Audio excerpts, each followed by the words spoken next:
সংস্কারের মৌলিক বিষয়গুলো বিশেষ করে আইনসভা নিয়ে এখনো ঐক্যমত্যে পৌঁছাতে পারছে না দলগুলো। এর মধ্যে নির্বাচন ও সংস্কার ইস্যুতে এক ধরনের মেরুকরণ স্পষ্ট রাজনীতির মাঠে। এদিকে আলোচনায় এসেছে ফ্যাসিবাদ ফিরে আসা, আওয়ামী লীগের রাজনীতি, এসব বিষয় কথা হচ্ছে। নবগঠিত এনসিপির সমাবেশ ঘিরে উত্তেজনা, সংঘাত, হামলার বিষয়টিও। এসব বিষয় নিয়ে আজকের ভোটের ট্রেন, আপনার সঙ্গে আছি আমি আজহার লিমন। আজ আমাদের সঙ্গে যুক্ত আছেন বিএনপির মিডিয়া সেলের সদস্য মাহমুদা হাবিবা। সরাসরি যুক্ত হচ্ছি তার সঙ্গে। আপা, আপনাকে স্বাগত আজকের ভোটের ট্রেনে। শুরুতে আমরা দু একটা মন্তব্যের প্রতিক্রিয়া নিয়ে শুরু করি। যেমন আজকে বিএনপির একজন শীর্ষ নেতা, স্থায়ী কমিটির সদস্য সালাউদ্দিন আহমেদ, উনি বলেছেন যে আওয়ামী লীগের নামে কেউ রাজনীতি করতে পারবে না, আর তেমন রাজনৈতিক প্রেক্ষাপটও তৈরি করতে হবে। এটা একটা মন্তব্য। আরেকটা মন্তব্য আমরা দেখছি যে সরকার নির্বাচন ঠেকানোর যতই চেষ্টা করুক না কেন ফেব্রুয়ারির মধ্যে জাতীয় নির্বাচন হবে, এটা বলেছেন আরেকজন নেতা শামসুজ্জামান দুদু। আর এবি পার্টির চেয়ারম্যান মুজিবুর রহমান মঞ্জু, উনি বলছেন যে বিএনপি জামাতের কারণে বারবার আওয়ামী লীগের উত্থান হয়েছে, আওয়ামী লীগকে ফিরিয়ে রিকনসিলিয়েশন করতে চাই। শুরুতে শামসুজ্জামান দুদু ওনার মন্তব্যটার, ওনার যে বক্তব্য, এটার একটা প্রতিক্রিয়া নিয়ে শুরু করি আমরা। আপা, এই যে সরকার নির্বাচন ঠেকানোর যতই চেষ্টা করুক না কেন ফেব্রুয়ারির মধ্যেই জাতীয় নির্বাচন হবে, সরকারের পক্ষ থেকে তো বলাই হচ্ছে যে ফেব্রুয়ারি কিংবা জুন। সরকারের যিনি মুখপাত্র, এই যে প্রেস সেক্রেটারি আছেন, উনিও বলছেন। মানে বিএনপির এরকম সন্দেহ কেন হচ্ছে, বা এই যে সন্দেহটা বিএনপি সবসময় করে আসছে সেখান থেকে বের হতে কেন পারছে না? অনেক ধন্যবাদ আপনাকে আজহার। আপনাকে আমি শুভেচ্ছা জানাচ্ছি সম্মানিত দর্শকদের যারা আমাকে শুনছেন। বিএনপি এই সন্দেহ থেকে বেরোতে পারছে না, হ্যাঁ, এটা একটা গুড স্টেটমেন্ট, কিন্তু আমি এটা একটু আগে থেকে আপনাকে অ্যান্সার করি। বিএনপি হচ্ছে সেই দল, যেই দল গত 17-18 বছর ধরে নিরবিচ্ছিন্নভাবে জনগণের ভোটাধিকারের জন্য যুদ্ধ করেছে এবং প্রতিবারই নানা ধরনের পলিটিক্যাল সিচুয়েশন ডেভেলপ করেছে। আলটিমেটলি যে পার্টিটা তখন পাওয়ারে ছিল সে কিন্তু মাফিয়াতে পরিণত হয়েছে এবং নির্বাচন ব্যবস্থাটাকে মানে একটা তামাশা বা প্রহসনে পরিণত করেছে। দেখুন, যেটা মানে দুদু ভাইয়ের কমেন্ট, সেইটা অবশ্যই ওনার একান্ত ব্যক্তিগত, তারপরেও সেটার কিন্তু অনেকগুলো কারণও আছে। যখনই আপনি দেখেন এই যে 5ই আগস্ট বা 36শে জুলাইয়ের পরে নতুন যে সময়, আমরা আশা করেছি যে সরকার 4টা ম্যান্ডেট নিয়ে কাজ শুরু করেছে। তার ম্যান্ডেটগুলো নিহতদের ক্ষতিপূরণ, আহতদের পুনর্বাসন, মানে আহতদের চিকিৎসা, নিহতদের পুনর্বাসন, তার বিচারিক ব্যবস্থা এবং বিচার করা তাদের দাগীদের, জুলাই দাগীদের। তৃতীয় হচ্ছে সংস্কার, চতুর্থ নির্বাচন। এটা কোনোটাই কিন্তু কোনোটার সাথে সাংঘর্ষিক নয় আজহার। এটা প্রতিটার পাশাপাশি চলার মতো বিষয় এবং পাশাপাশি সরকার নানাভাবে দেখা গেছে যে চেষ্টা করেছে চালিয়ে নিয়ে যাওয়ার। কখনো সেটা স্লো হয়েছে, কখনো সেটা মানে অগ্রগতি দেখেছি আমরা, কিন্তু কাজটা তারা করেছেন বা করে যাচ্ছেন এখনও। এখন যেটা দাঁড়িয়েছে সেটা হচ্ছে যে যখনই আমাদের সঙ্গে বিভিন্ন রাজনৈতিক দল যারা এখন মাঠে আছেন, কোনো কিছু ঘটলেই বা ইদানিং যেন মনে হয় যে এক ধরনের উপলক্ষ তৈরি করা হচ্ছে যেখানে মানে বলার সুযোগ আছে, যাই ঘটুক না কেন একটা কথা তারা বলছে যে নির্বাচনের পরিবেশ নাই, নির্বাচন কেন এখনই দিতে হবে, বা নির্বাচন কিভাবে সরকার করবে, একটা দল নির্বাচন নিয়ে পাগল হয়ে গেছে।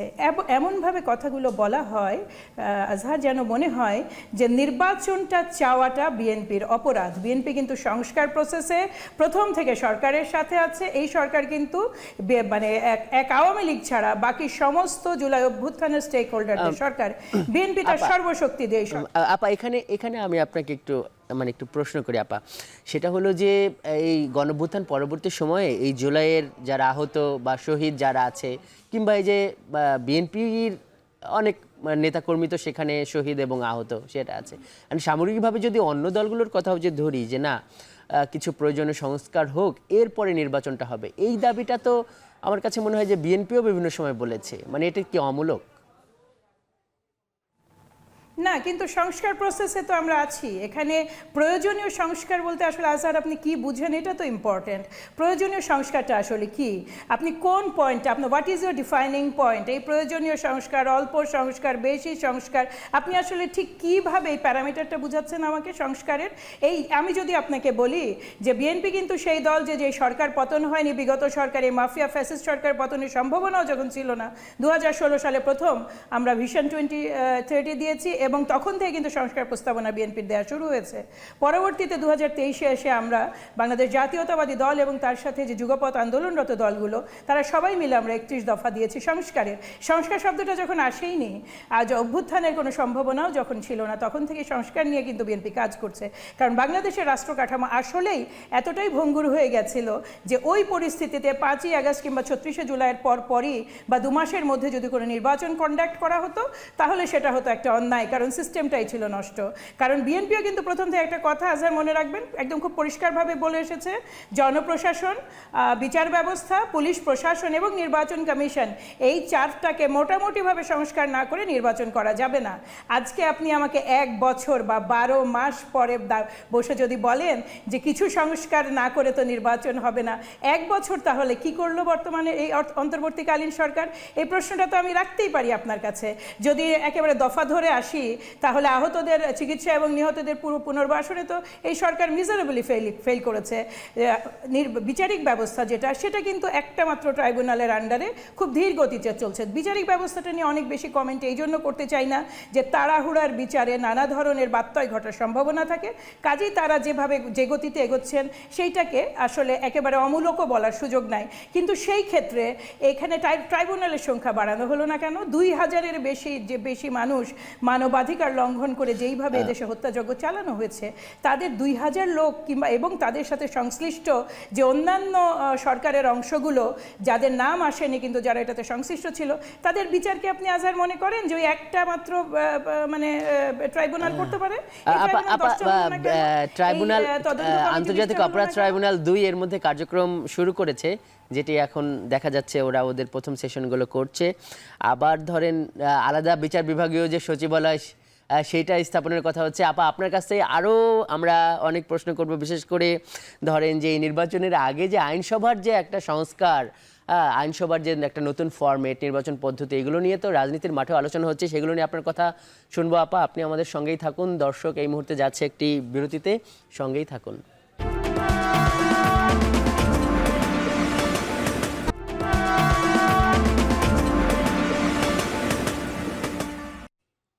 বিরতির পর স্বাগত। দর্শক দেখছেন ভোটের ট্রেন। আজ আমাদের সঙ্গে যুক্ত আছেন বিএনপির মিডিয়া সেলের সদস্য মাহমুদা হাবিবা আমরা আলোচনায় ছিলাম, যেটি বলছিলেন যে উল্লেখযোগ্য অনেক সংস্কার হয়নি।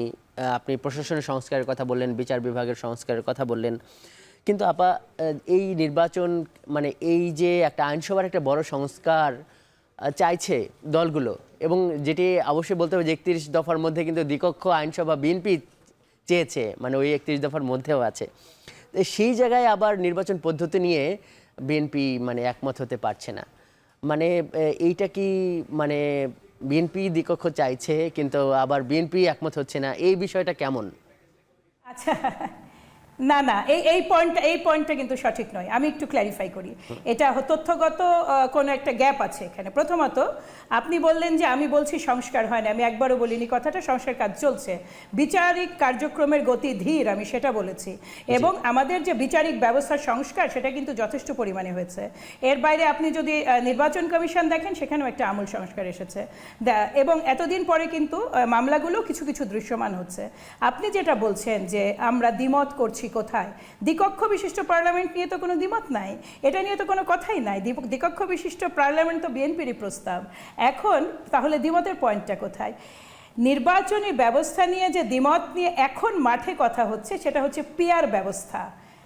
এই জায়গাটাতে জেনারেলি পিআর ব্যবস্থা জেনারেল ইলেকশনের জন্য, প্লিজ নোট করেন, এই যে আপনার 13টা সংস্কার কমিশন সংস্কার প্রস্তাবনা দিয়েছে এবং ঐক্যমত্য কমিশন যেই প্রস্তাবনা নিয়ে আমাদের সাথে আলাপ আলোচনা শুরু করেছে সব রাজনৈতিক দলগুলোর সাথে, সেখানে কোথাও জাতীয় নির্বাচন পিআর পদ্ধতিতে হবে এই কথাটা নাই। প্রতিটা দল তাদের রেকমেন্ডেশন তখন দিয়েছিল। সেই রেকমেন্ডেশনে কোথাও তারা উল্লেখ করেনি যে তারা জাতীয় নির্বাচন পিআরে চায়। পিআর কথাটা তাইলে আসছে কোথায়? একটা মাত্র জায়গায় পিআর নিয়ে এখানে আলোচনা আছে, সেটা হচ্ছে উচ্চ কক্ষ পিআরে নির্ধারিত হবে না নিম্ন কক্ষের ভোটের অনুপাতে হবে। এইখানে বিএনপি উচ্চ কক্ষে পিআর পদ্ধতিটাতে এখনো পর্যন্ত একমত হতে পারেনি। কাজে এই হচ্ছে ডিফারেন্স। আমরা দ্বিকক্ষ বিশিষ্ট পার্লামেন্ট নিয়ে আমাদের মধ্যে কোনো ডিবেট বা ডাউট নাই। This is the system we want to introduce. এটা বাংলাদেশ জাতীয়তাবাদী দল এটা ভেবেছে, এটা নিয়ে কাজ করছে। আচ্ছা, জি আপা, স্পষ্ট আপা, স্পষ্ট আপনার বক্তব্য একদমই স্পষ্ট। আপনি স্পষ্টই করেছেন সবকিছু। যেইটা মানে প্রশ্নটা করতে চাই আমরা, মানে এই ধরেন যে অন্য দলের ওই প্রশ্নগুলো আমার এখানে করতে হয়, কারণ আমরা তো এখানে আমি আর আপনি মানে উপস্থাপক এবং একজনই গেস্ট। সেটা হলো যে অন্য যে দলের রাজনীতিকরা আছেন তারা বলছেন যে বিএনপি যখন বলছে জাতীয় সরকার, অর্থাৎ সবাইকে নিয়ে সরকার গঠন করবে, তাহলে যেখানে সবার আসার সুযোগ আছে সেই নির্বাচন পদ্ধতিতে বিএনপি কেন আসতে চায় না?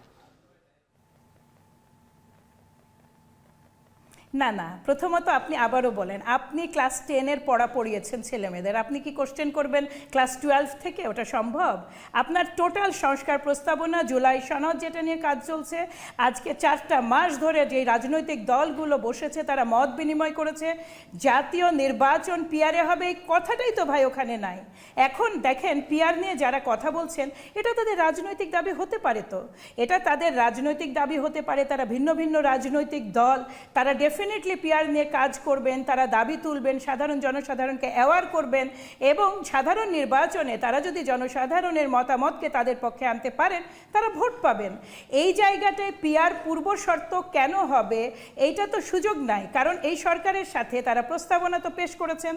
তা কোন দল কি ধরনের রাজনীতি করতে চান, কি ধরনের সংস্কার চান, সেই প্রস্তাবনা কি আজহার দেননি সব দলগুলো একসাথে? সেটার ভিত্তিতেই কি আজকে আমরা বসছি না এই যে সংস্কার? সবাই যে পিআর চাইছে সেরকমটাও না। বিশেষ করে আমরা দেখলাম যে এনসিপি কিন্তু পিআর চায়নি। গতকাল আমরা দেখলাম যে এনসিপির একজন নেতা ওই জামাতের সমাবেশে বলল, তারা তো মানে তাদের বক্তব্যটা এমন ছিল যে উচ্চকক্ষ চায় না, যদি পিআর হয় বিএনপি বা কেউ এরকম বক্তব্য দিচ্ছে তাহলে জাতির সাথে প্রতারণা করছে। মানে আসলে কি মানে এই বক্তব্য দেওয়ার সময় আসছে? বিএনপি তো সেই উচ্চকক্ষে পিআর মেনেও নিতে পারে নাকি? না, এখনো আমরা সত্যি কথা কি আলাপ আলোচনাটা এমন জিনিস যে এটা আপনি জাস্ট বলতে পারেন না আগামীকাল কি দাঁড়াবে।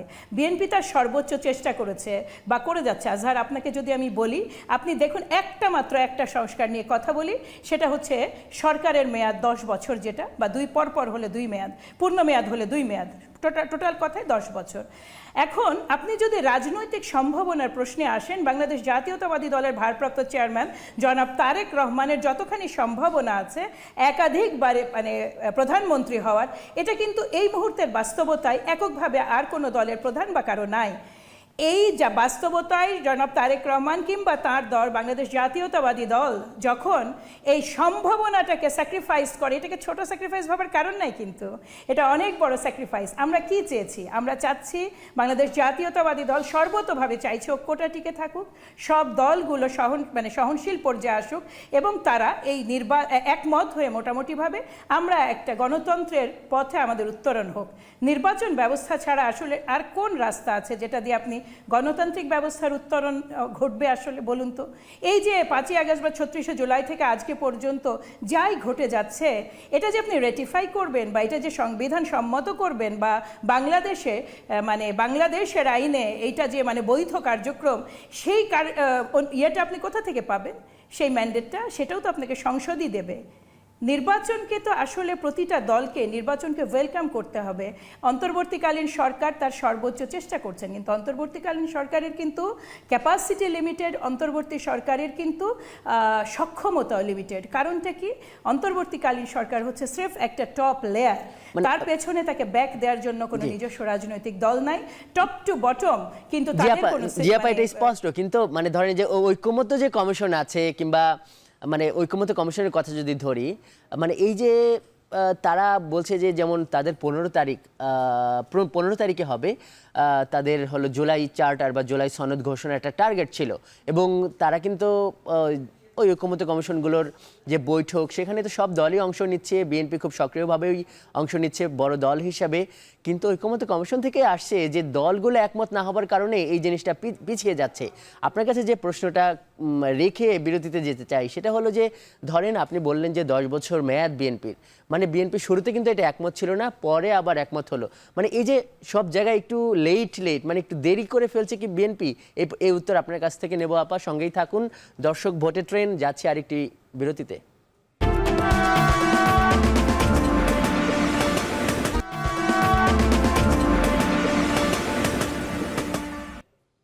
বিরতির পর স্বাগত। দর্শক দেখছেন ভোটের ট্রেন। আজ আমাদের সঙ্গে যুক্ত আছেন বিএনপির মিডিয়া সেলের সদস্য মাহমুদা হাবিবা। আপনার কাছে প্রশ্ন রেখে গিয়েছিলাম, মানে এরকম একটা ধারণা মাঠে তৈরি হয়েছে যে দেরিটা বিএনপির জন্য হচ্ছে, কি উত্তর দেবেন?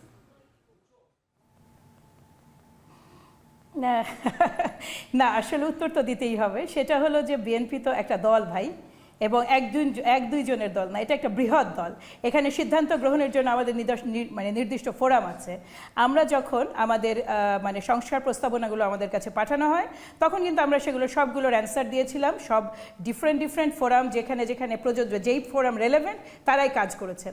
এখন যখন আপনি বলছেন যে 70 অনুচ্ছেদের সংশোধন কিংবা আপনার 10 বছর সরকারের 10 বছর এক ব্যক্তির 10 বছর মেয়াদে প্রধানমন্ত্রিত্ব, এই সবগুলোই কিন্তু আমাদের সুনির্দিষ্ট ফোরামে আলোচনা করে সেই সিদ্ধান্তটা নিতে হয়। এটা কিন্তু হঠকারী কোনো সিদ্ধান্ত না। আমরা আজকে যে সংস্কারগুলো আনবো সেই সংস্কারগুলো আগামীর বাংলাদেশ বিনির্মাণের একটা পিলার হবে। কাজে এই জায়গাটায় একটা প্রস্তাবনা আসবে আর সাথে সাথে বিএনপি রাজি হয়ে যাবে।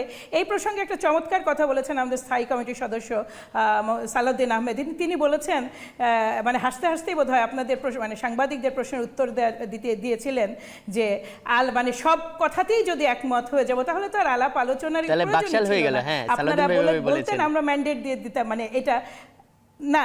তাহলে কি একদম খুব পরিষ্কারভাবে একটা হাসির মাধ্যমে তিনি একটা মেসেজ দিয়েছেন, আমি কতটুকু স্যাক্রিফাইস করতে পারবো জেনুইনলি, আসলে যেটা আমি যদি রাষ্ট্র ক্ষমতা, বাংলাদেশ জাতীয়তাবাদী দল যদি রাষ্ট্র ক্ষমতা পরিচালনার সুযোগ পায় সেক্ষেত্রেও কতটুকু বাংলাদেশ জাতীয়তাবাদী দল আসলে করতে পারবে বা ছাড়তে পারবে, সেইটা কিন্তু সুস্পষ্ট ধারণা বাংলাদেশ জাতীয়তাবাদী দলের আছে। এটা স্পষ্ট, মানে যারা রাজনীতি বিশ্লেষক আছেন তারা কিন্তু এভাবেই বলেন যে বিএনপি বড় দল হিসেবে বিএনপির দায়িত্ব বেশি নিতে হবে, হয়তো স্যাক্রিফাইসটাও বেশি করতে হবে, এবং তার একটা নমুনা তো আমরা দেখতে পাচ্ছি। বিশেষ করে তারেক রহমান, যিনি পোটেনশিয়াল প্রধানমন্ত্রী বাংলাদেশের, এরকম অনেকে মনে করেন, তিনি কিন্তু বা বিএনপি কিন্তু ওই দিকেও একটা করলেন। কিন্তু একটা প্রশ্ন এখানে করতে চাই আপা, এই যে উচ্চকক্ষে সংখ্যানুপাতিক, তাহলে কি এখানেও বিএনপি কোনোভাবে রাজি হতে পারে কিনা? এটা কিন্তু সংবিধান সংস্কার কমিশনের কিন্তু প্রস্তাব ছিল। এ ব্যাপারে আপনি কোনো হাইপোথিসিস দিতে পারেন কিনা? হাইপোথিসিসও দিতে চাই না। আমি দলের যেই পর্যায়ে আছি এই ধরনের পলিসি মেকিংয়ে হাইপোথিসিস দেওয়ার আমার সুযোগ নাই। তবে আমি আশাবাদী, কারণ বিএনপি তার সর্বোচ্চ চেষ্টা করছে যেন আমরা জুলাই সনদটা একটা চমৎকার জুলাই সনদ জাতিকে উপহার দিতে পারি। আজকে একটা বছরের যেটা হয়েছে, যেই মানে 36শে জুলাইয়ের 1 বছরের মধ্যে আমরা দেখাতে চাই যে আমাদের মধ্যে একটা ঐক্য, একটা সার্বিক, মানে আপনি যাই বলুন না কেন আমরা প্রত্যেকেই মাঠে এখন নির্বাচনের রাজনীতি করছি। ফলে নানা ধরনের কথোপকথন, দোষারোপ, পারস্পরিক বিষোদ্গার, এগুলা কিন্তু প্রপার মানে ডেমোক্রেটিক প্র্যাকটিস যদি এটা নোংরা না হয়ে যায় তাহলে কিন্তু এটা একটা হেলদি রাজনৈতিক প্র্যাকটিস, এটা চলতে থাকবে। কিন্তু মোটের ওপরে যে আপনার ঐক্যটা কোন বিষয়ে, যে আমরা 36শে জুলাই কিংবা 5ই আগস্টকে ব্যর্থ হতে দিব না। আমরা এই রাস্তা ধরে এই যে আমরা যেতে মানে নতুন বাংলাদেশ পেয়েছি, এটাতে গণতান্ত্রিক উত্তরণটা যেন যথাযথ হয়, এবং আমরা যেন সবাই একসাথে প্রত্যেকটা দল আমাদের ভিন্নতা নিয়ে, আমাদের মতাদর্শের মানে নানাবিধ ডিফারেন্স নিয়ে আমরা যেন এক জায়গায় মানে অ্যাটলিস্ট এই রাস্তাটায় হাঁটতে পারি। এইটাই বিএনপির টার্গেট। আপা, স্পষ্ট আপনার কথা, যেটা হলো যে আমরাও এই বিষয়গুলো রাজনীতির মাঠেও দেখছি যে বিএনপিকে বিভিন্ন বিশ্লেষক বলেন যে এরা সেন্ট্রিস্ট বাট একটু ডানপন্থী সেন্ট্রিস্ট, এরকম কথা আছে। অনেকে ইন্ডিয়ান রাজনীতির একটা ব্যাপার আছে, এগুলো মানে বিশ্লেষণে উঠে আসে। কিন্তু এখন যে রাজনীতির মাঠে আমরা দেখছি যে ইসলামী দলগুলো মানে সমাবেশ করছে, সেখানে বিএনপি নেই, কিংবা আবার যে দেখছি যে অভ্যুত্থান পক্ষেরই যে দলটা বা যারা নেতৃত্ব দিয়েছে একটা দল করলো তাদের সভা সমাবেশে হামলা, মানে এই জিনিসগুলো মানে কি, মানে এগুলো কিভাবে দেখছে বিএনপি আসলে, একটু আপনার কাছে একটু জানতে চাই। প্রথমত আপনি যেটা বললেন যে ইসলামিক দলগুলোর প্রোগ্রাম, এই প্রত্যেকেই তো ডিফারেন্ট নির্বাচনকে সামনে রেখে তাদের শ্রেষ্ঠত্ব বা রাজনীতির মাঠে তাদের প্রাসঙ্গিকতা এগুলো নিয়ে তো সকলেই চেষ্টা করবে।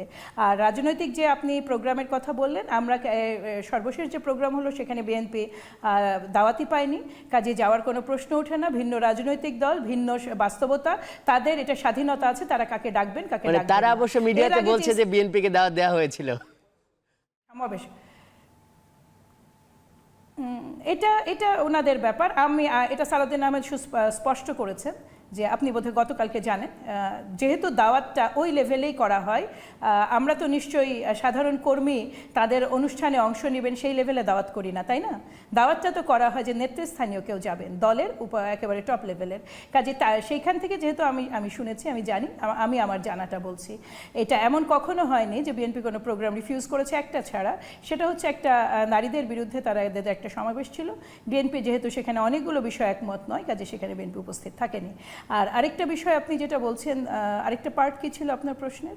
এই যে এনসিপির বিভিন্ন, যেমন আমরা দেখলাম যে কক্সবাজারে এনসিপির উপর একটা হামলা হলো, বা মানে এটা তো মত প্রকাশ, যে সবাই সবার মতো করে সমালোচনা করবে, এই জন্যই তো আপনারাও বলেন বা সবাই বলে, এই জন্যই তো 5 আগস্ট একটা স্বৈরাচারকে খেদানো হলো, যেটা বলা হয়। ধন্যবাদ আপনাকে এটা আমাকে এক্সপ্লেইন করার সুযোগ দেওয়ার জন্য, কারণ এটা প্রয়োজন। গত রাতে আপনি যদি দেখেন, আমাদের সম্মানিত মহাসচিবের সুস্পষ্ট এটা স্টেটমেন্ট এসেছে। আমরা এটা খুব মানে প্রবলভাবে এটা নিন্দা জানিয়েছি, কিন্তু বাস্তবতাটা একটু আপনাকে বলি। আপনি যদি বিভিন্ন জায়গায় যে খালি উস্কানিমূলক বক্তব্যই দিতে থাকেন, হাইপের পলিটিক্স হতে পারে, কিন্তু আসলে পলিটিক্সটা হেলদি হয় না। আপনি এখানে যখন ওই ধরনের আমরা কথা বলতে বলতে একদম শেষ পর্যায়ে চলে এসেছি, আপনার কথা আরো শুনতে পারলে আমাদের ভালো লাগতো। আপনার বক্তব্য স্পষ্ট আপা, আপনাকে অনেক ধন্যবাদ আজকের ভোটের ট্রেনে যুক্ত হওয়ার জন্য। আশা করি অন্য কোনো পর্বে আবার আপনার সাথে কথা হবে। দর্শক, এই ছিল আজকের ভোটের ট্রেনে, এতক্ষণ সঙ্গে থাকার জন্য ধন্যবাদ।